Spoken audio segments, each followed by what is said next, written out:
What's going on? Welcome to VT Sports. I'm Danny Cannell alongside Chris Mano. What a show we got lined up for you today. The NFL Draft, 7 rounds in the books. Plus, we got a couple guys getting opportunities in free agent mini camps, all those the like. We'll break down the draft, some winners, some losers from the NFL Draft, some of the biggest surprise, some of the best fits as well. There is a scandal that is rocking the college football world with Brendan Sorsby, quarterback from Texas Tech, facing a lot of heat. He has announced he is going to seek counseling for an addiction to gambling. Is this just the tip of the iceberg of what we potentially could see? We'll discuss that. Also, it is happening in the NBA with a player from that recent scandal pleading not guilty or guilty. Damon Jones. Damon Jones pleaded guilty. All right, so we'll break that down as well. That's a big part of the story. NBA playoffs in full swing. We'll get a little breakdown of that. And then I just got some heat off the store right here. Some of the brand new Topps Chrome 2025s. What's going on, man? How we doing? I just got back from Pittsburgh. I'm a little bit bummed because when I was in Pittsburgh, so days 1 and 2, Thursday and Friday night, I was set up like at a sports bar, and it was great. People were there. Third day, Saturday, I'm set up at the stadium, at Acrisure Stadium, like in a concourse level. And I was going to look on the field, and I saw like this tent set up, kind of like an NFL experience. There were like kids running on the field for half of it, and there was a huge tent. And I asked one of the guys I was working with, I'm like, what's in the tent? They're like, oh, I think it's some Topps thing. And I was like, what? I was like, are you kidding me? I said, what do you mean a Topps thing? He goes, I don't know, there's something with Topps. So I go follow Topps football. Okay. They had a fan appreciation day. They had, like, Roger Goodell was there. They had Jerome Bettis. Amazing. Harrison, like all these greats. And they're opening all these boxes. And guess what they're pulling? Guess what they're ripping? Oh, my gosh. Yeah. I was like dying because I was on air. I actually asked my producer, I was like, can I just run down there? I'll only miss one segment. She was like, are you serious? I'm like, kind of. And she, then I had a flight to catch. I was dying and then of course when I follow the account, they show all these fans that are just pulling all these 1 of 1, 1 of 4. I mean, insane heat they were pulling. Yeah, get to things like that because that's what they do. Topps has they know exactly where they're sending these boxes to. I saw the Jerome Bettis clip over the weekend. It must have been from where you were. Yeah, it was where right they there. asked Bettis, they said, what do you think is your highest selling card? And I don't know if he was being more humble than he was being like, full of crap. He's like, I think like $50. And we're like, Jerome. Oh, come on. Bro. He didn't say that. He did. He said 50, then he said 100, then he said 200. And it wound up being $16K. Wow. Which is a lot for a Jerome Bettis card. Is. But he, I don't know if he was just playing stupid, but like, come on, bro. Pretty good. $50, you got to have some sort of idea, right? I'm still kicking myself. I actually reached out. I DM'd the Topps football account, and I said, hey, where are you guys set up? Because I didn't know exactly where they were. Yeah. No reply. Oof. I'm pretty sure they had a lot of people that were probably filling up their mentions trying to get where they were. But nonetheless, I did stop at a store, got us some stuff. We can rip those at the end of the show as we always do. Awesome. One of these days, we're going to get a hit. Yeah, a good one. We're going to get it one of these days. Let's jump right into it because the NFL Draft, I mentioned it was there. What a night it was. Over 800,000 fans showed up in Pittsburgh. Yeah. They set a record for the first night, for the total, and it was incredible to see all the Steeler fans, black and yellow everywhere. A lot of fans from all over, too. Yeah. Like, you see people gravitate. They travel in just for the NFL Draft. Round 1, I was telling you this before, ton of fun. It was awesome. Rounds 2 and 3, still kind of fun. But then you're starting to get some guys that even I, as a college football guy, I'm like, where'd this guy play? Is he going to be a good fit? And then Saturday, rounds 4, 5, 6, and 7, got to be a little bit of a slog. And there's been a pretty common theme. They're saying this draft wasn't very deep. Right. And you did kind of feel it. Like a lot of players that maybe could have come out and gone to the NFL Draft are returning to college for an extra year because they're making more money in college. There were a bunch of quarterbacks that were on the record. Will Howard, Riley Leonard. You know, Will Howard won a national championship at Ohio State. He said he has to take a pay cut to play for Steelers. Riley Leonard's taking a pay cut to be a backup for the Colts. What's kind of funny about this, that was always the joke when I would go to the NFL, like in locker rooms, like, you took a pay cut from Florida State, and be like, haha, not really, like not at all. Now it is 100% fact that these players are taking a pay cut. So that was pretty interesting. But yeah, the draft was good, but it was a little devoid of talent deeper. But who knows? We'll see some surprises. A little bit off the beaten path. I saw a statistic that said last year, or a couple of years ago, 328 players declared for the NBA draft. Yeah. Now 71 because of the people coming back. And we were talking I did a little. I did one of the new rundowns. This is something we're doing on VT Sports Monday, Friday. Just quick hitter, 10 topics, most prevalent things in sports. Check that out, please. But we talked about like guys who, Danny, what to you is like the number where you're not going back to school? Now, I completely grasp the importance of coming back and polishing up your skills and getting better at your craft. But when you're a guy like Nussmeier or Klubnik or Drew Aller, who were virtual locks to be top 15 picks last year. Yeah. And for whatever reason, they came back. Is there a number like that you're like, if I'm going first round, I'm coming back? Because it's just too many variables in football. Yeah, you do have to make that decision. And it's a financial one, right? I mean, Ty Simpson, who did end up getting drafted 13. Yeah. If he would have dropped, he said he got $6.5 million offer. Okay. If he would have dropped to the second round, financially, that would have been a mistake. Sure. Even if it was on the back end of the first round. But who knows? Next year he comes out, he might not have been a first-round pick because it's supposed to be a deeper class. Yeah. I don't buy into the locks. Like, I don't buy into the first-round locks. I've just seen so many draft projections over the years.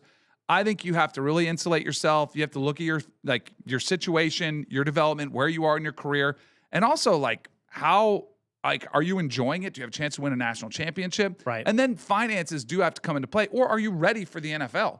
Like, because if you're a step closer, if you get another year of development, that can help you.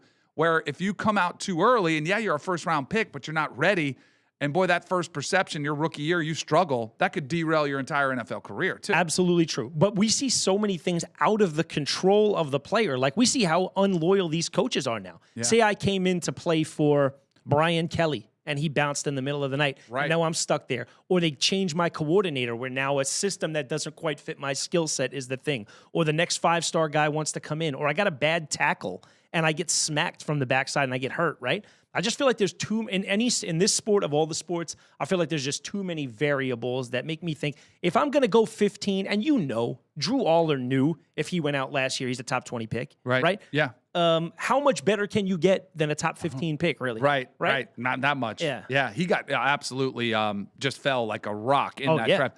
I think that stat, what you referenced with the basketball players, only 71 players declaring this year, I think that is great for college basketball fans because it has changed so much over the last 20 or 30 years.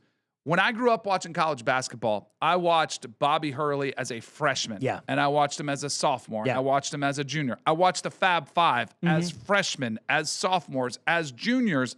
Today's game over the last 20 years, you get Cooper Flagg for 1 year. Yeah. And it's like right when you get to be like, and a lot of people watch football and then they transition late to college basketball. And then by the time you tune in, Cooper Flagg's gone. You're like, well, and then you're learning a new freshman, Zion Williamson. Pick your freshman that you really don't get a full glimpse at. Now we've got guys like Thomas Houck at Florida who's coming back, and they were saying he was potentially a lottery pick. Braylon Mullins, who hit the shot for UConn, he's coming back. Like there'll be brand recognition, which I think is healthy for the sport of college basketball, and it gives you a better product on the court. And by the way, these players are making $4.5-5 million to come back. So financially for them, it makes a ton of sense to get another year of development in college and wait. And I think it's great for the sport of basketball. 100%. And from a basketball standpoint, I know myself, like I'm one of those guys who growing up, I could get into a program and watch these guys develop and watch them go to the league. And that for me was something that would make me make sure I didn't miss you love those stories like that. Why do you think Steph Curry was so great? Because he got progressively better. And by the time he was a junior, he was ready to lead Davidson, right? He was a 140-pound freshman with, you'd be able to see his plight and see his journey and see how long he's done it now.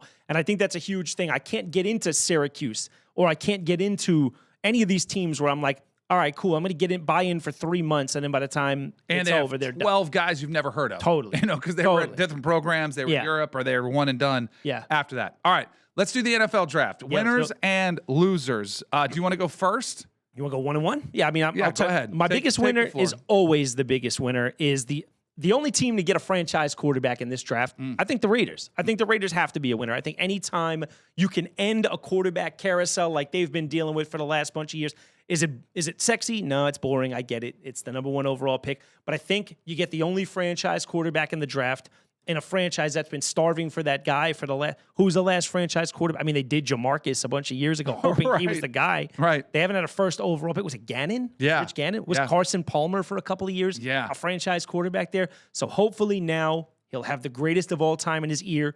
He'll have Kirk teaching him the ropes, and maybe, just maybe, the Raiders have found the guy that they can latch on to for the next decade. And they're going to build around him, too. I Yeah. love what they've got in place. Clint Kubiak, the new coach, I think he's going to want to give him similar to what he gave Sam Darnold in Seattle as a run game. Yeah. They've already bolstered up the offensive line, bringing up Tyler Linderbaum. The defense, Max Crosby's still there as of now. Like, he's a pretty good force on that side. Yes, absolutely. Totally agree with you. Fernando Mendoza and the Raiders, the biggest winner. I got a winner for you. Go for it. Ty Simpson. Ty Simpson is the biggest winner of this NFL draft. Now, I don't necessarily agree that he should have been the 13th overall pick, and I'll be curious to see how his career pans out, but he individually got the best situation potentially of any of these quarterbacks that have been drafted in this class. He goes to back up Matthew Stafford, who everyone respects and I think will be a perfect mentor. He goes to Sean McVay's system, which is very quarterback friendly, and it should provide him some opportunity once he gets the chance to have a good time in that system. And he goes to a franchise which has had a ton of success. They're constantly, in that winning percentage column. They usually make the playoffs, and they've had a Super Bowl within the last few years. I think Ty Simpson was the biggest winner, not to mention as a 13th overall pick, he's going to make a ton of money. You get that, 4 years with a 5th-year option on the rookie deal. I think Ty Simpson was the biggest winner of the night. I didn't know that we were going players. Yeah, we can go anywhere. But you and me have been spending too much time together because we're going to touch later on our best landing spots. And I think word for word, it's you go. Ty Simpson, not the best for the Rams, but great for the player. Right. McVay, Stafford, and nowhere better to learn and develop. And everything you said, 100% cosign. I don't know how it makes sense for the Rams. Right. Obviously, they are in a win-now window with a 37-year-old reigning MVP who's showing no signs of slowing down.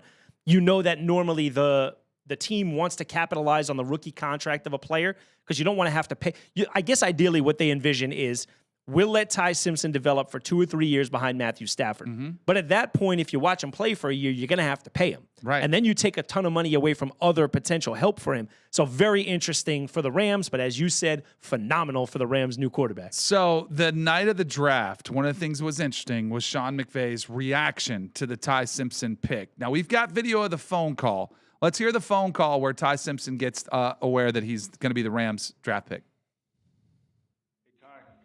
Hey, how's it going? Hey, it's Les Snead, Los Angeles Rams. How you doing? I'm good, man. We're sitting here at the 13th pick, so we're going to draft you with that pick. So I'm going to pass you to your new head coach, Sean McVay. Yes, sir. Hi. What's up, Coach? How you doing, buddy? I'm great. How are you? Good, man. Well, congratulations, man. Excited to get to work with you. It's going to be a lot of fun, buddy. Let's go make history, Coach. Yeah, no, and hey, enjoy this night, man. You earned it. Have fun. Tell your family we're excited to meet them, and can't wait to get going with you, buddy. Yes, sir, Coach. Appreciate you. Okay. All right. Yeah. I love the phone calls that come out. The best. See the player emotion. Yeah. Now, that was the good phone call, right? Yeah. Which kind of came out the day later. The night of the draft, there was a post-draft press conference, and Les Snead seemed very happy. Sean McVay didn't. Watch the different reaction to this video right here. That started in the offseason, per se, especially when Sean coaching staff got involved, and then that process goes all the way up until even into the latter parts of last week, and then at that point in time, like I've mentioned in here, the ship's the sea's going to shake the 13th pick. You had to fall. I think that at the end of the day, probably processing football, someone who can execute a passing offense has mobility, so that's probably the macro. There's a lot more variables that go into it, but that's the macro, I would say. Malik, can we pull up actually Coach McVay's reaction? He talks a little bit about Stetson Bennett, the backup. Yeah. And while you're doing that, though, it's pretty interesting because I want to talk about just a quote that came out in the last day or so. I think right now it is a little bit of damage control. Like, I think they see that this clip caught a lot of fire. And what they're saying now is we tried to keep this under wraps as long as we could. It was something to where I knew they were interested, but they wanted to make it private and didn't want people to know that they were interested. So I had some secret meetings with Coach McVay, and I was just trying to be on script and do what everybody told me and not tell anybody. So basically, Ty Simpson, I guess he probably even got wind of, maybe my coach isn't too thrilled about this. So he's coming out now and saying that they did have some secret meetings and they did everything they could to keep it under wraps. but I'm sure Malik can grab the clip. But Yeah, here it is, where he's talking and Doesn't seem thrilled. Doesn't seem thrilled. And I can't really make out what he said in the first one, but my inference is he talks about Stetson Bennett at the end and how is this going to impact him and Stetson. Yeah. I got the sense he likes Stetson Bennett a lot. Have a listen. But when you do look at it, I think the thing you liked about the body of work is, let's make one thing clear. This is Matthew's team. And you get a chance to be able to address, the backup quarterback. We've got Stetson. We've talked about the importance of Jimmy. So to be able to add somebody that you can evaluate a body of work where he was asked to play the position and a lot of things that do translate in terms of concepts, reading with his feet, some of the different things in the drop back in the play action game, the movement game. So there's a lot of things that Coach Grubb did that's very similar to kind of how we operate. So it made it an easier evaluation to be able to kind of say, all right, what would that look like if you did translate it to our level? Yeah, there was a lot. And then they ask him, what's he going to do? And he said, well, he'll compete with Stetson That's for the exactly backup what he job. said. Yeah. There was definitely some damage report. The very next day, he came to the podium with a smile on his face. He said, I want to address something because he knew the reaction on social media. And he's like, him and the general manager, we are lockstep together. This is never done without both of our approval. Do you believe him? I don't believe him. And what I would say is, I think if I didn't tell you where Ty Simpson was drafted and said, Danny, listen to these press conference answers and guess for me where you think he went, I would think he's answering about a 5th round pick. Right. Like he's saying all the things you would say, we got to see his footwork, his body of work was great. We can build with him here. We could start to teach him. But we have Stetson and we have Jimmy. And he made it sound like he's coming in for that 4th job, sit back, coast, learn. That's not what you do when you pick a guy 13 anymore in the NFL. You have 4 years to decide, is this guy going to be part of our future? And in those 4 years, you get a quarterback that theoretically you hope does something for your team before you have to pay him all the money and kind of take away from the other tools around him. I agree. So the other excuse that they came up with was Sean McVay said he had a muted reaction because he was sensitive to Matthew Stafford. He said, I didn't want Matthew to, take any away from him or feel uncomfortable that we were looking for the future before he's ready to go. Matthew Stafford just came on off an MVP season. I don't think he's worried about anything except winning a Super Bowl. If anything, I bet Matthew Stafford was a little bit ticked off that they didn't give him a weapon to work with that 13th overall pick. So this is what I'll ask you then. I remember a couple years back, I kind of thought along those lines, but I thought about when the Packers drafted Jordan Love and Aaron Rodgers still had 2 MVPs in the holster, and Aaron Rodgers was pissed about it. You know what I mean? So that's where you say that. Is Matthew Stafford, probably Matthew Stafford as a man, maybe better than I do. Is Matthew Stafford the kind of guy who can feel like that? Or is he the kind of guy who's saying, oh yeah, 5,000 yards, a Super Bowl last year? F you. Matthew Stafford is a great dude. Okay. I think he'll handle this like a pro. I don't think you'll ever hear a peep that he's upset if he is. I think he'll welcome Ty Simpson and say, come on, watch me and learn.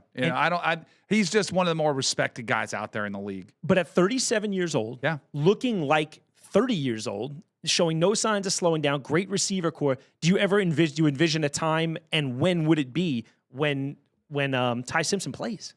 I don't know. Remember last year, Stafford missed some training camp with a back issue. There were people last year who were like, is he going to hang it up? Is this it? Is this done? And then he comes back with the season that he had, and it's that seemed like it was 10 years ago. Yeah. I think he's at that year-to-year window, but it was funny. I was playing golf with Trent Green, former NFL quarterback. Now he's in broadcasting. And I asked him, I said, how long did you play in the league? I said, how old were you retired? He said, 38. He played forever. And I said, don't you think now, it's kind of normal you can play till you're 45? And he was like, yeah, with the rules of course that are in place, you can play as long as you want to. Of course. It doesn't really, health becomes a question. How banged up are you? And Matthew Stafford took a ton of hits early in his career. But if Matthew Stafford wants to keep chasing Super Bowls, he could do it, I think, easily another 3 or 4 years, which then makes this pick look even dumber. Chase Super Bowls. He's always going to be in the mix for that in LA. You know that. He's got a great staff behind him. He's got great receivers. And let's be real. At the end of the day, with the number keeps going up, if he's doing it year to year, how hard is it? $50 million next year. $60 million the Right, year you're after just that. banking. It's like, all right, man, I think I'll do Right, it again yeah, for another 8 sure, months. I'll you come know? back. I'll It's come like, back and throw 45 touchdown that's it, bro. passes. They're Why not? making it harder to get out of the game for these guys at 38 or 40, right? Unless you have something crazy planned afterwards. Nuts. Man, All right, interesting. Who else you got? What do you All got? right, so I have, and this guy is one of my 2 best players in the draft. I was shocked to see him slide, but kudos to the Cowboys. I thought the Cowboys did a great job in round 1, making an aggressive move to get the guy that they wanted. They moved up to grab top-tier, do-it-all defensive back Caleb Downs. I think Caleb Downs is a phenomenal leader. I think he's going to be an anchor on that defense for the next decade. And we're usually pretty hard on Jerry Jones, who's making splash moves a lot. And sometimes they leave us shaking our head. But I thought Jerry Jones and the Cowboys at 11 did a great job of going up and getting Caleb Downs, who I thought would be gone by then. I did too. I thought it was one of the best picks of the draft. I think it's one of the best fits of the draft. Yeah. I think Caleb Downs is going to be a perfect pro. I think the Cowboys absolutely perfect spot there. How about me for winners of the night? I'll say of the first 2 nights. I didn't love day 3. Okay. But the New York Jets, I actually thought they knocked it out of the park. They were one of the winners for me. Most people are giving them A's that are out there. Are they on your list too? There you go. So we got the same one. So David Bailey, the more I've seen from Marvell Reese, I think it was a highly risky pick. Now, it might pay off, but when he talks about he was a 0.4 student in high school and then magically goes to a 3.7 at Ohio State, wonder how that happened. Just some of and remember I told you David Bailey is a pro's pro. You've been talking him up for weeks, yeah. He will knock it out of the park, but also he's an incredible productive sacker. Like he's going to get after the quarterback. 14 last year. Yes. Yeah. Kenyon Sadiq is an absolute freak show at tight end. He can split outside. He ran a 4.35 40. Like he's just all that. Omar Cooper Jr. is one of the most productive receivers in the country. And I know that maybe some Jets fans wanted somebody a little sexier, or they thought they should have taken him at 16. So, and I thought there was a chance he could go at 16, but the fact that he fell to him at 30 is perfect. And D'Angelo Pons, who is a little stud. It is Little bulldog. It's Aaron Glenn. Aaron Glenn clone. It's Aaron Glenn's yeah. doppelganger. They are so Aaron Glenn's. I looked this up. Aaron Glenn's combined height and weight 5'8.5", 184. D'Angelo Pons combined height and weight 5'8.5", 182. Yeah, they are essentially the same player. And D'Angelo Pons is a 41-inch vertical. Like I know there's some questions, but I love the chip on his shoulder, and I love the physicality he plays with, and I love that he's going to play for a coach that had a incredibly successful career as a corner at the same height and weight. Absolutely took all the word. I mean, it's right on my paper, man. I was so happy, so excited. I put an exclamation point behind the Jets. They did a wonderful job in the first round, and they did it because they went best player, best player. I love that they go. I love teams that go best player. They did phenomenal. I love the Sadiq pick. I don't think the Jets have had a kind of impactful tight end in a million years, and I think all the franchises that really do have potent offenses, a lot of it runs around that tight end, and they're due for a new young quarterback. So if you could start to develop this guy Sadiq for a year and then get a new quarterback in there next year which is supposed to be a huge QB draft, I think that'll be awesome for him. I love the Cooper pick myself, thought he'd be gone. And like you said, I'm not a huge Aaron Glenn head coach fan, but when I grew up watching Aaron Glenn on the field at A&M, he was awesome.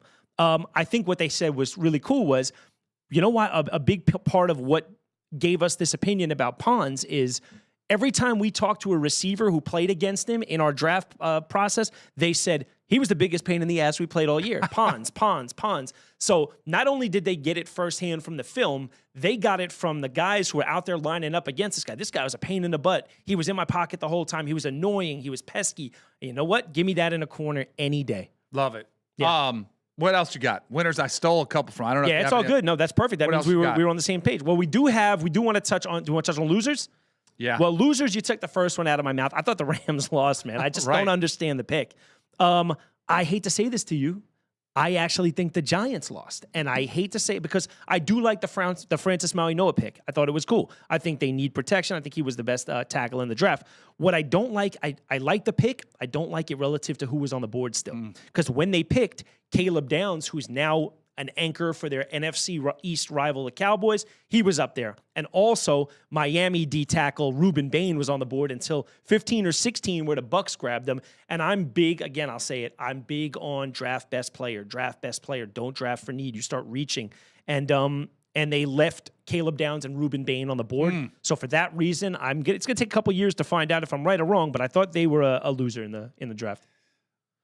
I agree. Okay, former Giant quarterback. So here's Talk the to thing. me. At 5, Sonny Styles was on the board. Yep. A linebacker, which is a position of need for the New York sir. Giants. Instead, now they might have thought best player available because Arvell Reese was not taken by the Jets. Then he was passed over by the Cardinals. And they're probably like scrambling at that point. What do we do? And they go for Arvell Reese. Meanwhile, they drafted Abdul Carter last year. Yeah. Kayvon Thibodeau was already and they have Brian Burns. They have all these pass rushers. You needed a linebacker, so that one stung. I was like, what are they doing there? And Francis Mauigoa, like, I think he's going to be good. They're bumping him down to guard, so that's a pretty expensive draft pick for a guard at 10. Sure. And Caleb Downs was on the board. And that's one where I was like, man, if you could have had your defense, like your middle level with Sonny Styles and your secondary locked down with Caleb Downs, oh, man. Joe Shane is going to be like, I don't know. I saw some rumors out there that he might not even survive. I actually heard the same thing. Did you hear it too? Yeah, I don't know if it's true or not. You never know what's out there. But if Sonny Styles, who goes to Washington in the division and has a great rookie year, and if Caleb Downs goes to the Dallas Cowboys and has a great year, and these guys don't pan out, boy, Joe Shane is going to be gone faster than anything we've seen before. And in a first round where we ended up seeing 4 big-time wideouts come off the board and an explosive tight end, they left Jackson Dart with the same weapons. A Malik Neighbors, who's a stud, but he's coming off an ACL, and nobody else. He's still got a pretty bare cupboard back there. You know what I mean? Yep. So that was something I thought that they would address early because I think we all saw something in Jackson Dart last year, but you got to give the guy help. You know, he's not good enough yet where he can raise the play of everybody around him, and having Neighbors at 80%, I don't know if he's going to start the year. Is he going to start the year on IR? He's going to come out? It's going to be close. Like, I think but even he's that, be healthy, but even after that. Yeah, so that was interesting to me. And this is a good reaction that Malik found. This is Malik Neighbors after finding out the Cowboys drafted Caleb Downs. Oh, bro. Carefully. He looked like me on draft day last year. He does. Hey, I'm glad I'm out that division, bro. I'm glad I'm out that division, bro. I'd rather get him than play against him. Right. Oh, my God. And the fact that it's like the very next pick. Like you guys were up on the clock. And I even told him, I said, I'm coming to get you. Hey, bro, you know how what? did that Caleb Downs pick? How does this make you feel that he's going to be on the Cowboys? I got to play against this thing again. This thing. I got to play against this thing. He's so good, he's a Bro, thing. he's good, but he's very good. He's very good. Bro, he's very good. We all got him number 1. He's very good. Can I ask you a question? Yeah. That same interview or an interview the day before went a little viral when Malik Neighbors said something along the lines of, I think they asked him something about grabbing the number 1 receiver. Yeah. And he kind of gave an answer that was like, if he thinks he's going to come in and get paid, maybe I'm wrong about it, but He trashed Carnell Tate. Okay, beautiful. Because he said he wasn't even the number 1 at Ohio State, and he thinks he's going to come into the NFL as the 3rd overall pick. Like, Okay, he trashed Carnell Tate. Okay, cool. I thought it was something different. I thought he said something about, I thought they asked him something about the Giants maybe taking a wide receiver. He might have the day before. So do you think, how do I say it? Do you think in any way the upper management heard Malik Neighbors is upset about the potential of taking a wide receiver, and perhaps that has anything to do with why they completely didn't get a weapon for him early? Or no, he don't have stroke like that. I was just going to show, I was looking up something. I believe John Harbaugh already had a little talking to. He did. With Malik Neighbors, right? Because of that did quote, see I that. think. Yes. But do I think it impacted the draft? Yeah, like you think if Neighbors is like if they take a guy at 5 or a guy at 10 where they picked, do you think Neighbors is like unhappy? Do they think they took that into account? Like, oh, he mentioned like no, because I think every receiver, I get they have egos that are out of this world, Sure. right?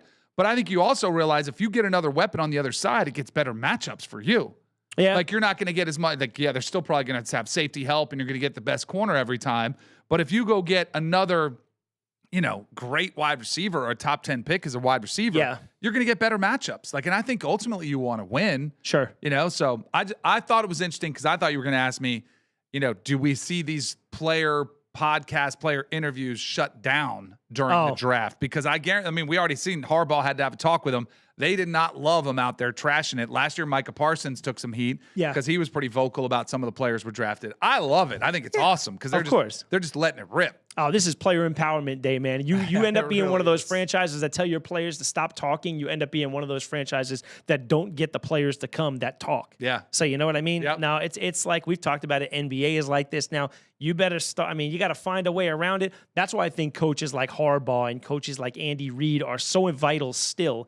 Even though they're a bit older, I think they do hold the respect of these players who came up watching them, because there's a difference between a rookie coach calling me in and telling me to stop saying stuff on social media and Andy Reid and John Harbaugh saying. So, that's my thought on that. I don't think there's any way you stop it. That we've talked about it before, man. NIL, player empowerment, that toothpaste out of the tube already, man. All right, I got another one. Okay. A loser of the night. Let's hear it. Oh, no. The Steelers. Yeah?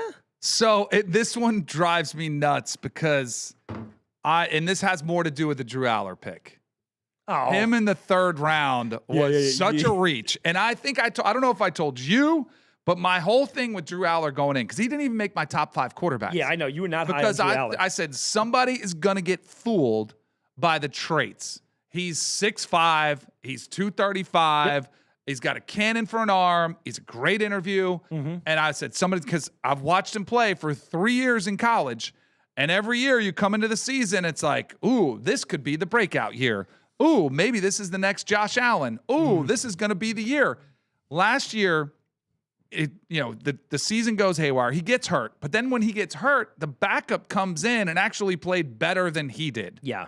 And unfortunately, I think the Steelers are the franchise that got fooled by Drew Aller. And here's with the third round pick. I know it's third round, but you need weapons and you need help for Aaron Rodgers. Now, the first round pick, the tackle out of Arizona State, I think that fits a need. Even though Steelers fans were like, huh? Who is that? It was a downer for them to do it. Jeremy Bernard, I love that pick. Receiver out of Alabama. I think can really have some weapons there. The Drew Aller pick for me was one that just had me way down the Steelers. It's like a curve. It just pulled down the whole grade because of that pick. Well, third round, man, you need a guy who's going to come in and play, right? And so that right there on its I don't think he would have gone till the 6th round if they would have just waited. We have a phrase in life outside of sports. It sounds something similar, but just go with me. We're going to call this Captain Save a Pro, right? Because what Drew Aller is he's that rocket smoke show 10 that a guy has seen how bad she's been before, but he says, I could be the one to fix her. Absolutely. I'm the one who is going to save her. I'm going to domesticate this woman. I'm going to make her my wife. And the Steelers went in and they saw Drew Aller. You said it, 6'5", 230. Yep. We've seen him make some throws that just, they leave us wanting more. And I can be the guy to save Drew Aller. So that's where the Steelers are with that pick. Yeah. And, look, you think he plays now before Will Howard? Now that they have ties? He has ties now to the new... I don't think he's an upgrade. Will Howard won a Big 12 championship at Kansas State before he won a national championship at Ohio State. He's a big physical kid. The only thing is the Steelers have seen him for a year. Yeah. So they know his limitations, and they clearly must not be too happy with him as the future. But I don't think Drew Aller is a significant upgrade. But a different staff saw him for a year, too, right? Right. So it's true. like great point. The Tomlin staff saw him. So he built up some goodwill maybe with those guys. And now he comes in with the new coach, McCarthy, and now McCarthy's got a guy he's tied to. So that's what is, for me, that didn't bode well for Will Howard right there. Let's talk about best NFL draft landing spots. I talked about having Ty Simpson. I thought a great spot for him. Do you have any landing spots that you were like, oh, okay, this guy's going to be good here? All right, so is he going to be good there? I'll go with another quarterback. Okay. I'll go Carson Beck. Because I think Carson Beck... You do like Carson Beck. You tell me that. So I think he has a great opportunity to play. Now, is that a good thing or a bad thing? Because Arizona may not be very good. Sure. But if you're coming out of the draft and you're a competitor and you're 24 years old, I think Carson Beck is 24, like you've played a lot of football, you got to feel like I'm ready to go now. Yeah. Fernando Mendoza, there's a high likely chance he doesn't start over Kirk Cousins. We're talking about Ty Simpson is not going to start over Matthew Stafford, barring injury. Right. Carson Beck could be playing sooner rather than later. I don't know if it's week 1, but he will play sometime this rookie season for the Arizona Cardinals, who, by the way, Jeremiah Love, taken with the 3rd overall pick, giving him a running back in the backfield. Again, new staff, Mike LaFleur's system, I think, fits him really well. But I thought from the quarterbacks, I think he actually fits what they want to do, and he's going to get the first crack to be a NFL starter over the guys that were taken in the first round. And he was projected the whole way to kind of be a career backup, right? Yeah. How do you think he does if he gets the shot? I think they're well, here's a comp lumps. for you. I thought last year the Saints were going to be in the market for a quarterback. They take Tyler Shuck in the second round, and I'm like, well, he might have some traits, but he's got a big arm, but he had a lot of injuries. Sure. And I don't think – and then guess what? He held the Saints off from taking a quarterback this year. He was in the conversation for Rookie of the Year. Great call. I think that could be the case for Carson Beck. Would I predict it? I don't know. But he was at one time everybody's top 10, maybe even number 1 overall draft pick not that long ago. He's still got those type of traits. If he's grown up and matured some as a leader, he can handle the IQ. He's got the traits. I think he could do it. But I think he's going to get the first crack at it. Played in big games, right? Yeah, huge games. Yeah, I like him. Good call. I like that a lot. I want to go to one of my best draft landing spots, and it goes right back to what you were just talking about in Tyler Shuck. I thought the most talented wideout in the draft, Jordan Tyson. He wound up going 8 to the Saints, and here's why I think this is great. If their new head coach is Kellen Moore, right? Yeah. Kellen Moore, his offenses always rank among the top 4 in plays run and passes attempted. So I think for a guy where Olave is really good, but I think for a guy, and I think Shuck continues to get better, I think Jordan Tyson, there's a chance he ends up being the number 1 receiver there by the end of the year. I think in an offense that is notoriously going to throw the ball a lot and going to run a ton of plays, I think that bodes well for a guy like Jordan Tyson who goes to New Orleans with Shuck and Kellen Moore, and I think they're going to really work to make him a big part of that offense early. Totally agree. I'll go with actually 2 guys that I think are really good fits. Okay. Howie Roseman does a phenomenal job. He punked the Steelers. Oh, it was such a great clip, wasn't it? They have access to these. It's unbelievable because Mekhi Lemon, the receiver they took with pick number 20, was on the phone with the Pittsburgh Steelers who were picking 21. Yeah. And I have a hunch that the Pittsburgh Steelers were probably getting ready to say, we're going to take you. But then all of a sudden, his agent comes over and says, whoa, wait, we got Philly on the phone. Yep. So he goes to Philly. A.J. Brown's probably not going to be there. Right. So he's going to go play opposite Devontae Smith. I think he's a dynamic player that I thought the Rams were going to take at 13. I think that one. But really the pick that I like even better is the second-round pick, Eli Stowers, the tight end. Jalen Hurts, I think, does need a tight end to kind of help him in that system. The dude had a 45.5-inch vertical as a tight end. They've described him as a jumbo slot wide receiver. Eli Stowers, Diego Pavia's tight end, had a big career there. Actually came with him from New Mexico State. I thought those are 2 guys that fit really well. And Jalen Hurts and this Philadelphia Eagles offense, they need a little spark to kind of execute a little better than they did last year. They get Saquon going. I thought both of those guys were really good fits for what the Eagles want to do. Yeah, I mean, we've seen Howie Roseman for a million years. More times than not, he hits, right? Howie Roseman, great organization over there. I think you make a great point. I think he fits in there fine. I think the Lemon pick is awesome. I think Lemon could have went anywhere between probably like 12 and, I mean, as early as 12, and I would have been comfortable with it. Really good player. Had kind of an odd lead up to the draft with some of his interviews. But I think if you just look at his talent and his film, really good little wide receiver. I think he's going to do a really good job opposite Devontae Smith. I thought he was a good pick. Good call. Love it. You got anything else? My last one. Yep. So the Seahawks, with the last pick in the first round, took the other Notre Dame back, Jadarian Price. And I thought Jadarian Price kind of fell way under the radar because of who his teammate was, Jeremiah Love, absolute stud. And I think he's going to Seattle. I think he's going to do a wonderful job sliding into that Kenneth Walker III role. If you remember, Kenneth Walker, Super Bowl MVP, he moved over to Kansas City. Now, the last 3 games of the year after Zach Charbonnet tore his ACL, the bulk of the load went to Kenneth Walker, and he started getting busy out there, right? It earned him that contract with the Chiefs. Well, Zach Charbonnet's not going to be ready to go, and at the same time, that's going to give him a good chance to get his footing while Charbonnet gets ready. I think it'll be a great fit for him there. And if you recall, the new offensive coordinator in Seattle is Christian McCaffrey's former run game coordinator. So I'll be interested to see if they start to use him in a lot of the ways that they tried to use CMC previously. He's going to have a better year than Jeremiah Love. There you go. I mean, he's going to be on a better team, circumstances. I think you could see similar to what happened to Ashton Genty last year with the Raiders. Like, you don't have great quarterback play. I think Jadarian Price was an outstanding pick. Totally agree with that one. So that's a good call by you. All right, let's move on because there's a couple bombshell stories we got to get to, including in college football. Now, let me set the stage for you because Texas Tech is a program which has been one of the biggest spenders in the NIL market. Last year, they made the college football playoff, and it felt like they were a quarterback away. Their defense was spectacular. Their offense was really good, but Baron Morton, their quarterback, looked completely overwhelmed in the postseason. He's off to the NFL, so they had a need. What do? They go out and spend $6.5 million to go get arguably the top quarterback in the transfer portal market in Brendan Sorsby. One of the biggest moves. It's one of the reasons Texas Tech was the favorite to win the Big 12. Again, one of the favorites, probably about the 6th or 7th favorite to win the national championship. This was that significant of a move in the offseason in college football, whereas like Texas Tech is going all in to win a national championship. They went out and got their guy. Until yesterday, they got the bad news that Brendan Sorsby, it came out that he checked himself into a treatment center for a gambling addiction. Now, some of the news that's coming out there, he started his career back in 2022 at the University of Indiana, where it came out he was putting bets on the Hoosiers, his own team, not while he was playing, but he was taking bets on his own team. That is a clear violation of NCAA rules, which has been given other guys lifetime bans from college football. Then it comes out while he was at Cincinnati, he was placing thousands of wagers going to Reds games and sitting there and putting bets on each pitch. Is it going to be a ball or strike? And granted, $2.50, but whatever it is, it does seem that he has a massive, massive gambling problem that he's hopefully going to get help for.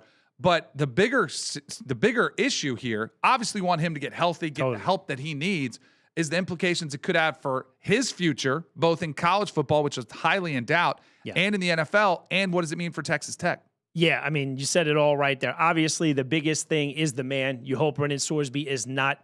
Yeah, obviously he's down a rat. I mean, it's too late now. He needs to go get the help that thankfully he's gone to think of him placing. They said like tens of thousands of bets is crazy. Every time, I mean, every pitch is just, that's a sickness. Yeah. You're no longer at the point where you have any control over yourself.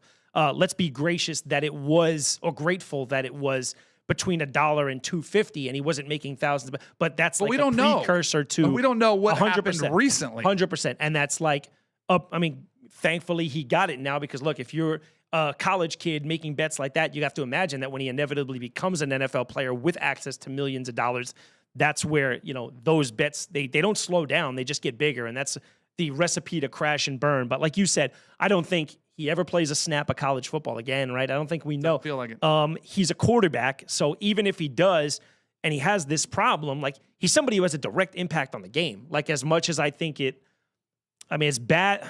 Well, how do I say this properly? It's bad that he was doing this at Indiana, but in hindsight, he didn't play in any of the games. So he wasn't able to directly, but he does have that inside trading where he knows if a guy is injured, what the game plan is, and it's just not going to work. We saw the NCAA, the end of last year, tried to propose a rule where they made it okay for players to bet on pro sports, right?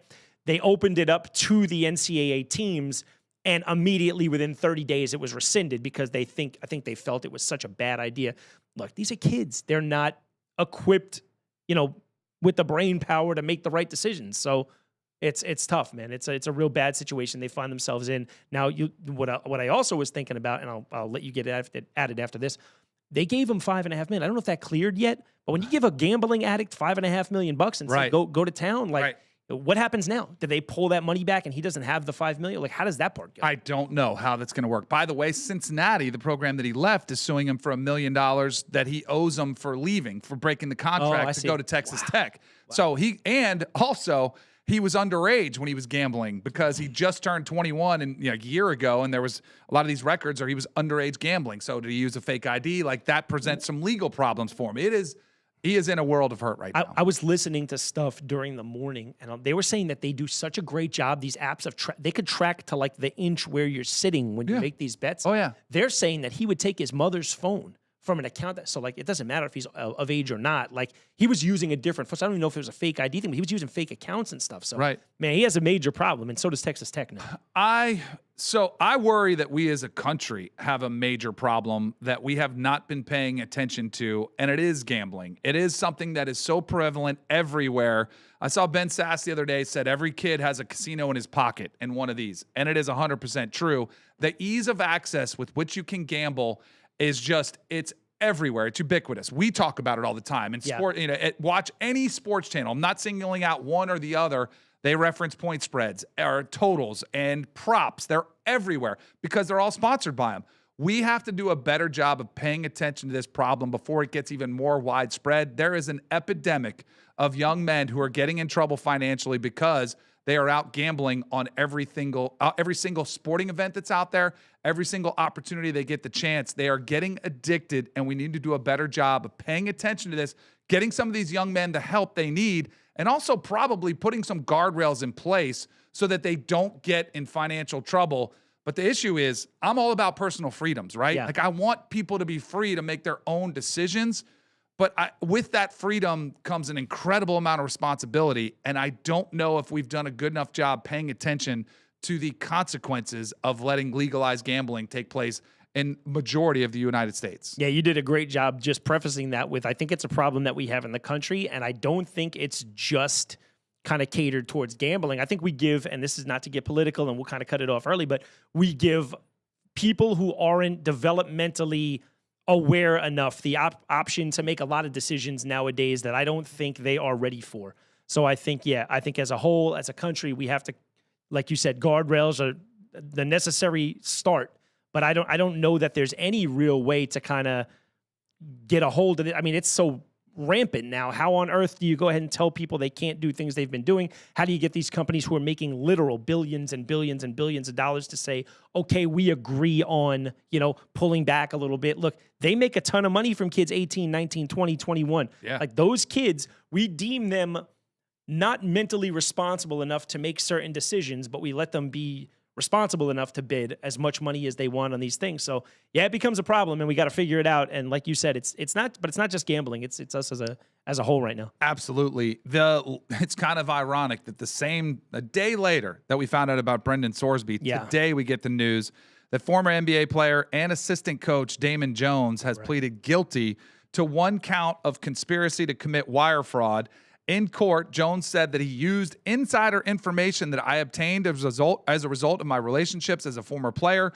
I would like to sincerely apologize to the court, my family, my peers, and also the National Basketball Association. Yeah, that's huge. If you remember, this case was not just Damon Jones either. It was other names involved, one of them being NBA great point guard Chauncey Billups, who at the time was the present head coach for the Portland Trail Blazers. He was relieved of his duties. And you have to assume that if one guy in this was getting swept up, look, it's alleged. I don't want to say for sure, but chances are where there's smoke, there's fire. If Damon Jones was caught up in this ring and these games and stuff, and it wound up being something he pled guilty to, I would imagine the guys in his crew probably were aware as well. We'll wait for more of that to come out. But yeah, this is dangerous, man. These guys did it as players and as front office personnel. And man, that's just the names that have come out so far. It's again more of the same, and we find ourselves in a weird situation. You give people the freedom. I mean, we saw, who was just released yesterday was Terry Rozier from Miami. That situation's gotten resolved. He's another one. You go back and you watch it in hindsight. I mean, there's video compilations on social media. You can check them right now, where there's 10 plays where you're like, how on earth did we not see this earlier? Right. Like he's literally handing the ball over to the other team, and at the time, I guess nobody was conscious of it. But now you look back in hindsight. And if you can do that so quickly with 3 guys, you have to imagine. And then we saw Michael Porter Jr.'s brother had to deal with this, right? We've seen it with a bunch of people, man. Those are just the ones we know of. I guess it's the new reality that we live in, because we've seen 10 NFL players suspended for gambling issues. Yeah. Calvin Ridley was given a whole year for gambling. We're seeing the NBA prevalence. And this is the NBA and NFL's worst nightmare, because when you think players are fixing game, that's when your fans become disenfranchised. And then they're like watching and they're skeptic when they're watching it. And you want it to be a pure sport, but we're starting to realize maybe it's not so pure after all. Absolutely. And it's coming from it. We've seen over the last decade, it's guys who are impactful, right? It's referees like Tim Donaghy. It's front office people. It's head coaches. And another one you left out was Emmanuel Clase and those guys. He's the closer for the Cleveland Guardians, one of the best in the league. And he was another guy kind of caught up in that. He hasn't played in a year now. It looks like he's never going to play again. And one of his teammates. So, these are guys in impactful positions where literal billions of dollars are hinging upon the decisions they make. And when they do things like this, it's tough, man. It's scary. And it's, like you said, it does a real dangerous thing where you stop believing And when sports become WWE, where they think things are fixed, man, they start to take a downturn quick. All right, let's go. Speaking of the NBA playoffs in the thick of things. LA's looking to close this thing up 3-1. Yeah. LeBron had one of the most unbelievable sequences in game 3, then has one of his worst performances in game 4. Yeah. And they're talking about how at his age, the importance of closing this thing out. Like, you do not want to drag this out. And obviously, hopefully you get Luka back at some point in the playoffs. Do you think LeBron and Bronny, which is kind of cool to see Bronny getting a little more of a run here in the playoffs in the back half of the season, do you think LA gets it done? Yeah, I think LeBron James is not the LeBron James that we remember from the Heat, but I think he does have the ability. And look, as much as I dog on him on here, I'm very aware of how great this guy is. And do I think it's the coolest story I've ever seen where this guy's throwing lobs to his kid? Absolutely. So shout to Bronny, who's played really good, impactful playoff minutes. So great job, Bronny. It is getting difficult, though, man. You're seeing so much rest on the shoulders, the 41-year-old shoulders of LeBron James without his two, partners in crime there.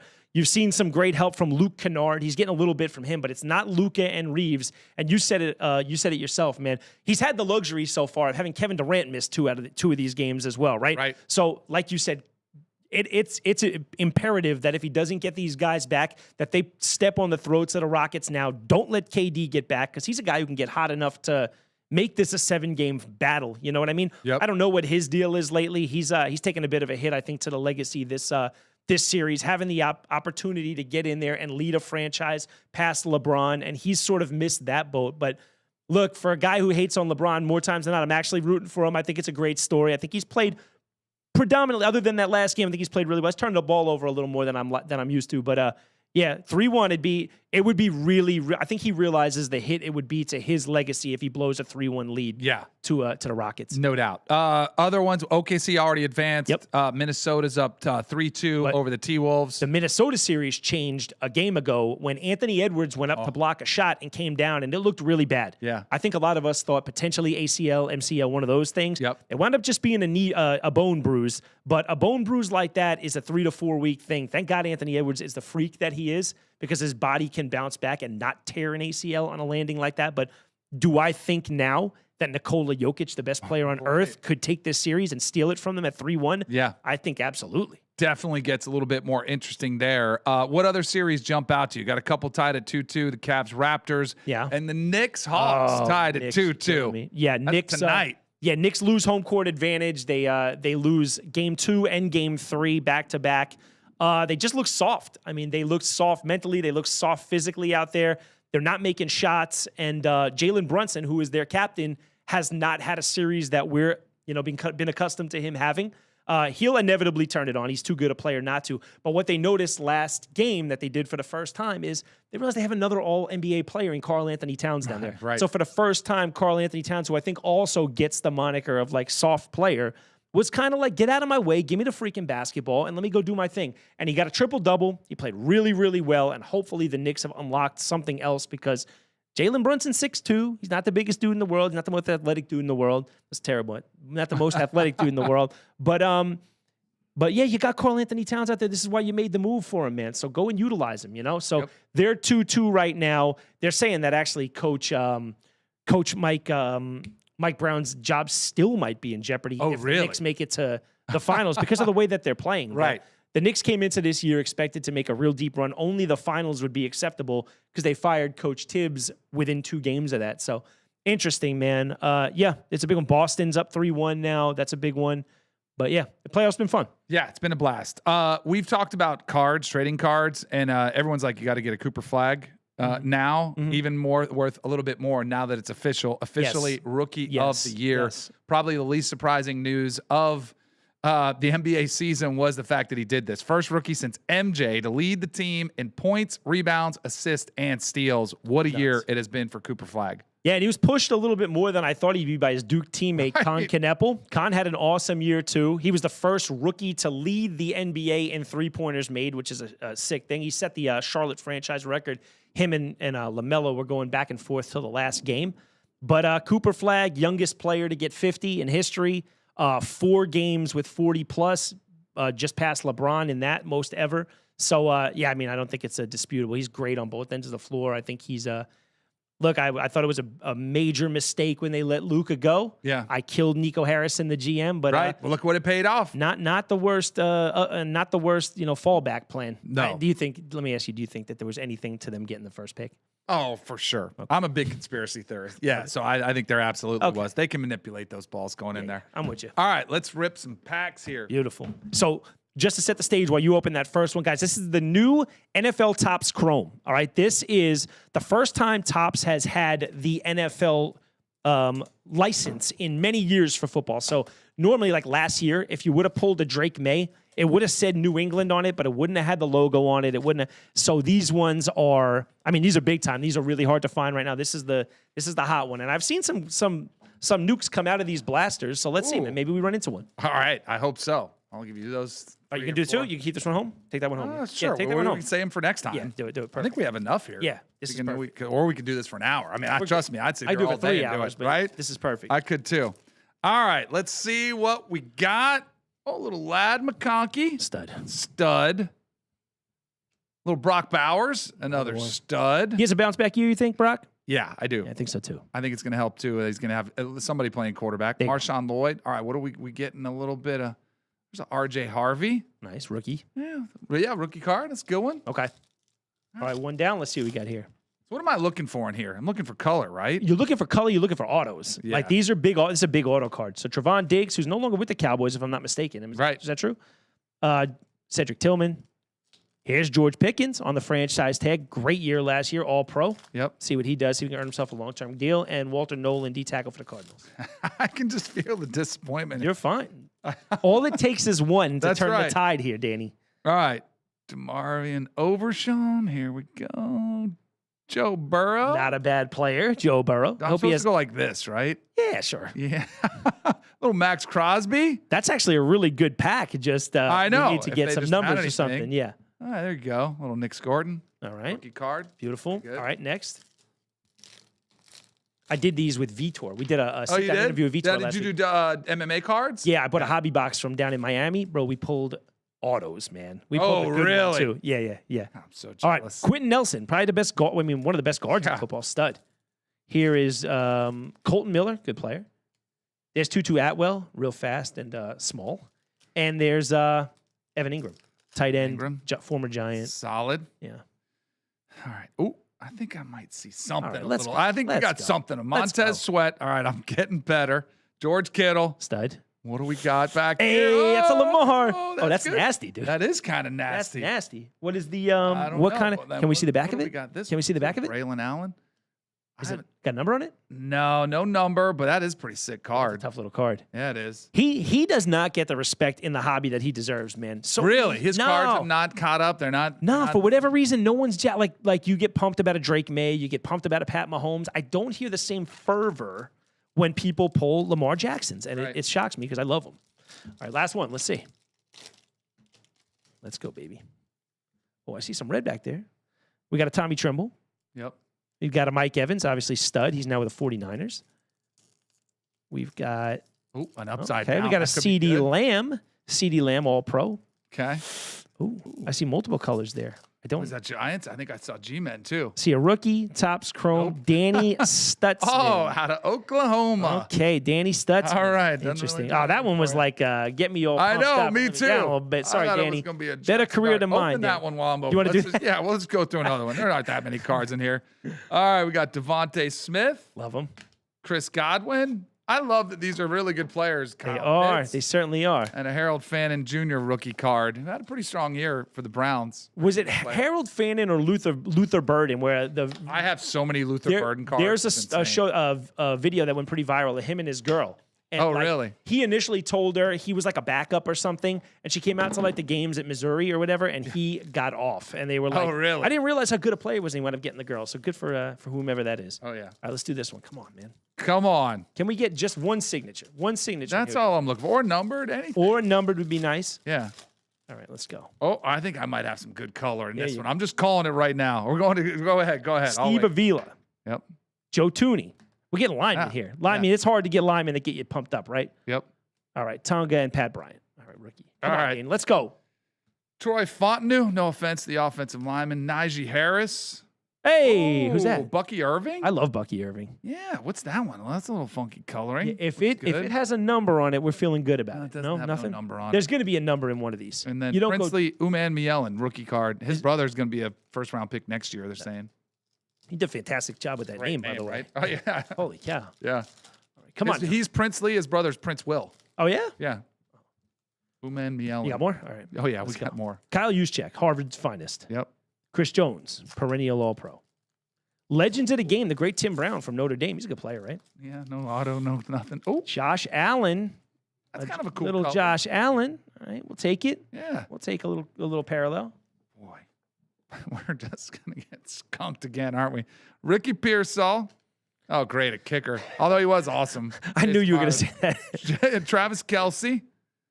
And then Quinshot Judkins, rookie card. Good player. Good player. Yeah. Come on, man. Come on. Give us something. Come on, guys. Come on, card gods. Look down upon us and smile. Right? I'm telling Another Trav. I was in Pittsburgh. I'd have been pulling Another all kind of heat. Yeah, you would have. Another Trav. Jalen Warren. There's Jalen McLaughlin, and then there is LaQuint Allen Jr. on the rookie. Oh, I think I got a good one. I'm telling you. Myles Garrett, incredible. All you got to do is make something sparkle, and Danny's Reek pumped. I Woolen. love that. Reek Woolen. DeAndre Swift. What do you got? Jalen Phillips. Okay. Jalen Phillips he just moved, right? He went to Carolina? Yeah. Big deal, too. Yeah. Huge deal. All right. Last one. You want to get the last Cards one, ain't dude? no These are deal. yours. No, go ahead. I'm I got bad next luck. week. I think I'm bad luck. Dak. Jalen Carter's a stud. Here's Trey Benson. And Mason Graham. Doom, doom, Michigan. All right. Oh, come All right, on. guys. Well, look, Come on, we Topps are Chrome. accepting donations Right? here at VT This is getting Sports. expensive. Send I got a whole lot of send base. You ain't lying. Got a whole lot of base. Send cards. us hobby boxes. If we, you know what? If we went to the card show and sold every base for $1, we may have a little something right here. That is true, but we're gonna have trouble getting $1 from You're some of lying. these. You're not wrong there. Oh man. You want to do a couple reactions? Finish it out. Let's do it. Let's see what Malik came up with. Just a couple of them as we finish out the show. We got to get back in a good mood. Oh, this was great. Insane. This was great. First ever sub 2-hour marathon. Have you done the math on this? I have not, but it's absurd. Not good. I think numbers it's there. like 4.5 minute miles. Did you hear like the story behind this? So Adidas is sponsoring this run. Okay. Yep. So for a million years, Nike made a strong push. They even organized a campaign around it. I think it was called Under 2 or something, Under 4. Right. Where they were trying for so many years to have a guy. They had technology, they had everything, trying to get a guy to run under 2 hours in this thing. They had Eliud Kipchoge, who's one of the best marathoners in the world, just break it. But I guess the outside, I don't know what they call them, the situation didn't allow it for it to be recognized as a real race. Oh. They had pace setters out there. They had green lines on the thing that helped them to kind of stay with it. So it wasn't recognized as an under 2. Really? So Adidas, after all the Nike hoopla behind it, ends up stealing that sub 2 hour title from Interesting. him. So yeah. Really? Oh, that's crazy. Yeah, it was crazy. But I mean, I can't even fathom how you go that fast for that long. Yeah. All right. What do we? Oh, this is a good one. I saw this too. Always got to finish. I don't know why people got to like gloat at the end of the race. He's chasing him down. This is a great kick. Wow. That dude's not. Oh yeah, he is gloating a little bit. He's celebrating, putting the arms up, thinks he's done. Oh God. Bam. What? I love that. That is. Never stop. Oh. Go through the finish line. Way to the whistle, folks. Right? Why do people never learn? Like, what about your own PR? That dude was hauling butt too. I was always like that, even playing. How many rushing touchdowns do you have over your career? Did you ever did you ever lay up going in? I never had a breakaway. No, I never think had a breakaway. I wasn't fast enough. When I was in college or arena or whatever, I was not slowing down until I was 5 wouldn't yards into either. that end zone. I'd be man. terrified of getting run down. Yeah. Oh, you're going to be on every blooper reel that's out brutal. there. One more. Oh, this is great. Have made the trek from Washington. Dad wearing his son's Bainbridge Spartans he's high crying. school uniform in support of J.R. Ritchie today. And his first First big league pitch. is hammered deep to right. And it is gone. They were already James emotional Wood greets him rudely. when he was at the plate. 1-0 Nationals. How cool is that? Wait, hold up. I'm trying to grasp. Was the debut the pitcher? Yes, I think so. So Malik, this is a sad clip. Like, this guy's waited his entire life to make his debut, and he lays a fastball, and he gets taken 12 rows deep. I was trying to feel good about that until that happened. Or do we have an adoption situation? There was definitely a clip, I think, this week of a guy who... The dad who was bawling. Wasn't there a guy who was in the minors till he was about 32 and just made his debut this week and wound up going it's that time much of year, better it's than like this still one. early in the MLB season. Yeah. You're still happy, though, right? I mean, you're in the bigs. Yeah, You'd like it to go a little bit better. Well, I mean, just imagine the first pitch you throw, he sends it 420 feet the opposite way. That you got. Yeah, but at least it was the first pitch. Like, you're not getting pulled yet. That's true. We'll have to see how that first outing went.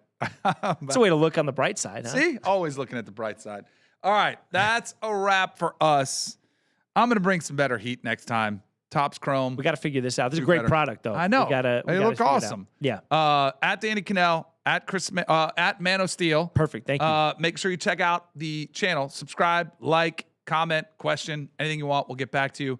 Appreciate you guys listening as always. Thank you all. See you.